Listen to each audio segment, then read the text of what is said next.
In this video, we're going to be going over the basics of creating your first Bing Ads account, how to set up your accounts properly, and how to create your first campaign. So to sign up for a Bing Ads account, you're just going to need to come to bingads.com. It's going to redirect you to secure.bingads.microsoft.com and a bunch of variables here. And we're going to head up to the button in the upper right-hand corner that says Sign Up Now. You're going to sign up there and go ahead and log in. So once we're signed into our Bing Ads account, it's going to take us to our account summary page. Now your account summary page may look different than mine simply because I have a Bing Ads agency account. If you don't have a Bing Ads agency account, you're going to need to get one in order to have backup accounts. And the way that you can do this is by contacting the Bing Ads live chat support, getting assistance in setting up an agency account. To get help from the Bing Ads live chat, we're going to come up here to the upper right-hand corner to the help icon. If we click on that, we can come all the way down to the bottom here where it says start a live chat and select this button, fill out some basic information, and we can start contacting the Bing Ads support representatives. So at this point, I'm going to start covering how to set up your first Bing Ads campaign. So here we are inside of one of our Bing Ads accounts. Now I've gone ahead and set up all of the billing information. Make sure that you have done that, of course, before starting with this step. You can do that inside of your account settings section, which should be up here in the upper right hand corner under the accounts and billing section. So let's go ahead and get started with creating our first campaign.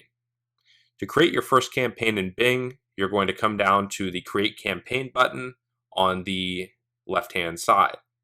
So let's go ahead and click that. And it's going to bring up this page. Now on this page, you're going to have a ton of different options. You're going to have visits to my website, visits to my business locations, conversions in my website, phone calls to my business, and sell products from your catalog. Now each one of these different ads covers completely different things. These are different goals. So visits to my website is what I run 99% of the time. Sometimes I will run conversions in my website, and sometimes I will also run phone calls to my business for pay-per-call campaigns, which are certain types of CPA campaigns. But let's just stick with the visits to my website for the demonstration purposes in this video.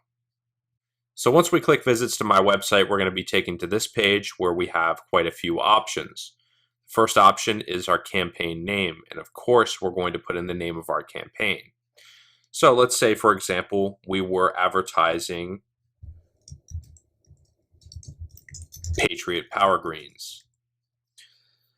So I would obviously want to name the campaign after the offer that I'm running, and I typically also put in some other organizational information like the device, if I have any preference of device, and the country. So I'm running this campaign on both devices. I'm accepting all traffic.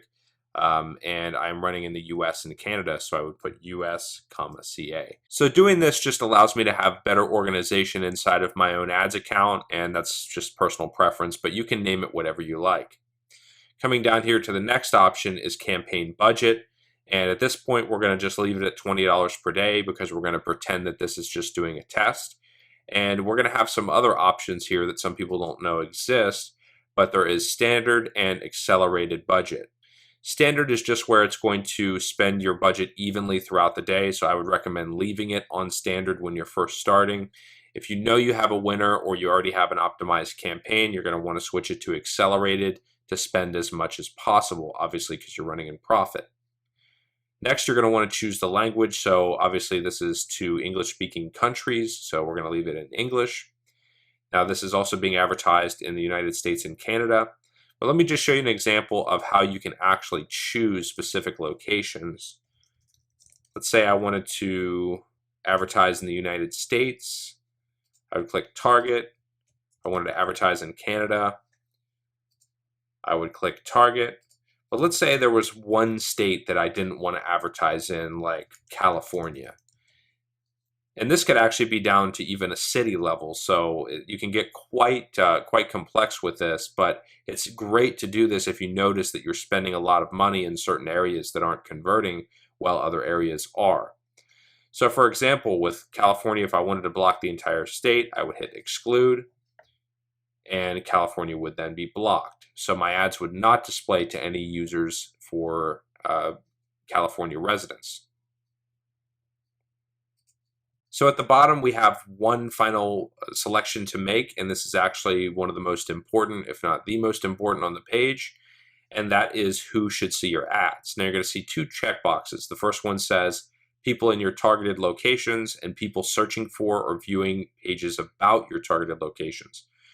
No matter what, you always uncheck the second box. This is because, for example, if somebody was typing in Patriot Power Greens, United States or Canada for whatever reason, and they were in the United Kingdom, then they would still be getting your ads. Even though your targeting is set up, it can still, Bing is quite glitchy and you can still have serving happen when this option is selected. So it can just create situations where you're paying for traffic that, even though it may convert, you're not credited for the sale because the offer may not allow that geographic location. So go ahead and uncheck the second box, and we'll go ahead and click save and go to the next step. So real quick here, I've just gone ahead and headed over to the actual offer page, which is the page that it takes the visitor to once they've clicked on my ad. And the reason that I've pulled this up is because we're going to need it for this step.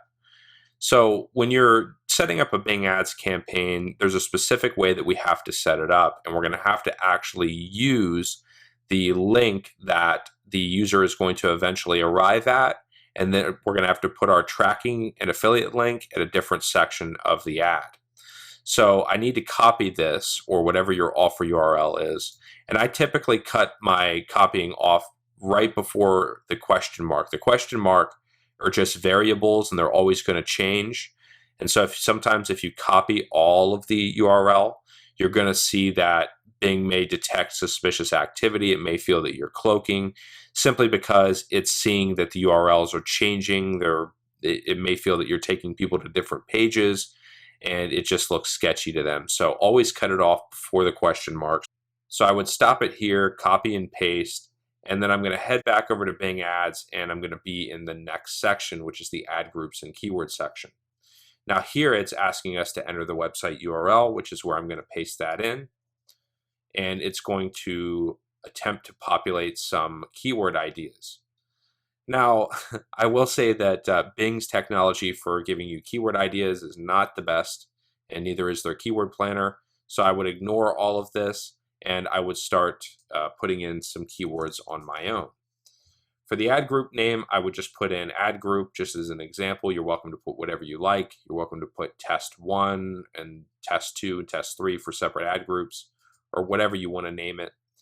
And then I can start to put in my own keywords. So Patriot Power Greens is a greens drink, and we would need to think of some relevant keywords that would fit this product so that our customers can find it. Now there's several different strategies you can use for bidding on keywords, and I'm going to recommend those here while we're already doing it.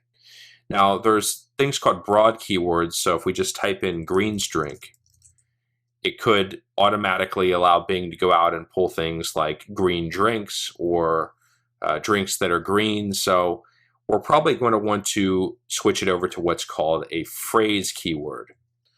So phrase match is basically where if somebody types in greens drink on phrase match, it'll pull up keywords like greens drink review, best greens drink. It'll start to basically require that greens drink in the exact order that you've put it has to be in the keyword. So this is useful to weed out really bad, like irrelevant traffic that's really not worth paying for. So I always recommend that people use phrase and exact match and never use broad match when you're running Bing and Google ads, simply because it's just such a waste of money. So greens drink could be one. Another one could be Patriot Power Greens, since this offer allows you to run brand terms. Some offers do, some don't. So that's a pretty targeted keyword. Another one could be Patriot Health Alliance. And we can actually create both exact match versions of this and phrase match. And how you can tell the difference between exact and phrase is that exact match has brackets around it, while the phrase match has quotes around it. This is how you tell Bing the type of keyword that you want to use. If you just want broad match, it's just the word. there's nothing around it. If you want phrase match, there's quotes around it. And if you want exact match, it has brackets around it. Now, I know I've covered phrase match, but let's talk about exact match. Exact match means that it will only display if they type in exactly what you have entered, exactly how you have it. So this is really good for reaching super targeted keywords that you feel that you want to hit, such as the name of the product, the name of the advertiser, or the website. So this is just an example, but I would recommend that you have anywhere from between 30 to 40 different keywords. Make sure that you use the keyword planner, which is up here in the tools section, to research the volume for each individual keyword. I will say once again, Bing's technology for reporting the amount of monthly searches and prices are not accurate whatsoever. Do not pay any attention to the Bing ads monthly searches and cost per click if you're looking for exact numbers. So now that we have the example keywords listed for this specific offer, we're going to click Save and go to the next step to create our first ad. So once we arrive on this page, we're going to see a bunch of different boxes here. The only one that we're going to pay attention to is the Create Ad box. We can actually go ahead and close the ad extensions. So if we click Create Ad, we're going to see this box pop up. And this is where things start to get just a little bit complicated, so you may need to rewatch this a few times. So if you can recall, I pulled up the Patriot Power Greens landing page, or the offer page, for not only the second step for the ad group step, but also for creating the ad, because it's asking for the final URL. Now, Bing made an update in 2016 that required people to change over from using a destination URL where you could just put in your tracking link to having a final URL, similar to Google's new policy.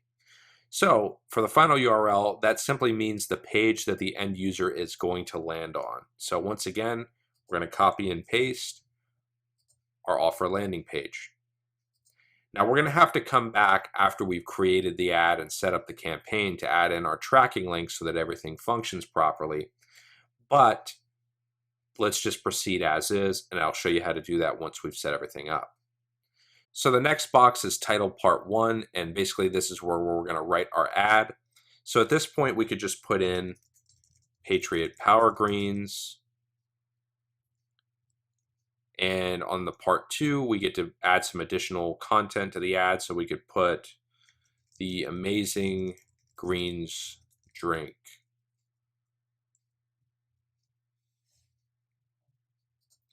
So obviously we're going to test as many different ads as possible. Once we create our campaign, we're going to want to come back and create more ads and test different ads. Ads can have a major role in your campaign's profitability, even more so than keywords. I have had campaigns in the past on Bing where I've been running 100% negative and I've just been burning money with one ad, but another ad has had 800% ROI, and I kid you not, it can make that big of a difference sometimes. So it's really important to split test different ads and just change out the different phrasing and how you're doing your ads. Add text as well, which is the next step we need to fill out. Add text is simply just where you're going to put a little bit of a description about the product itself. So we could write Patriot Power Greens is a greens health drink that supports American troops. You could actually get rid of A and put the. So I would definitely recommend that you also consider using power words inside of your ads. Be sure to Google marketing power words. Words like free or discover are amazing words to use inside of ads. Make sure you never use the word free if the item is something they have to pay for, simply because you're going to get a lot of irrelevant clicks from people who are just looking for something for free. But anyways, this is basically creating our first ad inside of Bing. So at this point, we're going to go ahead and click Save. Once we've done that, you're going to see this box is filled. Now, if we want to create another ad, you're going to see that this second box has made itself available, and you can do so here. So at this point, let's just go ahead and click Save and go to the next step to work on our budget and our bids. So on this page, it's basically going to be asking us to finalize our budget, which we initially set as $20 per day, which we're going to leave it at, and as well as the daily budget options, which we're going to leave as standard to test. Now, the second box you're going to see is called bid strategy, and this is basically where you're going to be able to set your own bid strategy and how you want to have Bing handle your bidding. Now, Google and Bing both have a default of maximize clicks or automated bidding.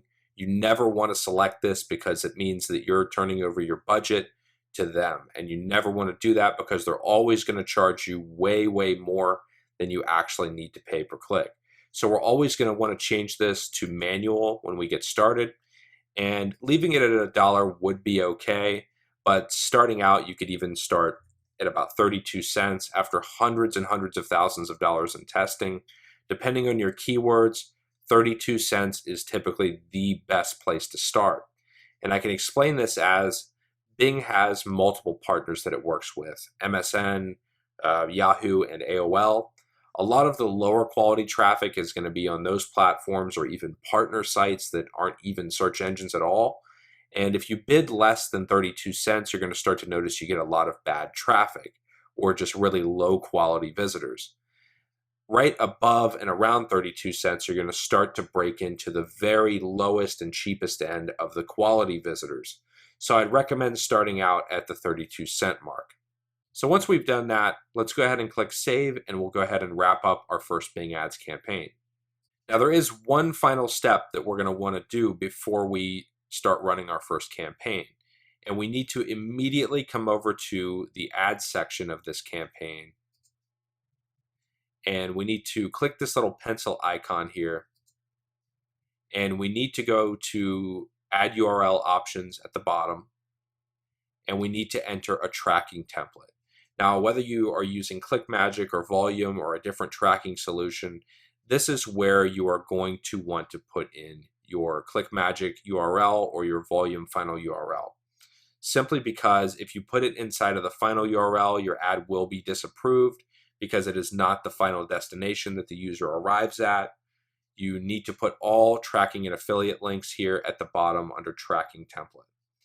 So let's just say, for example, mine was philstrackinglink.com.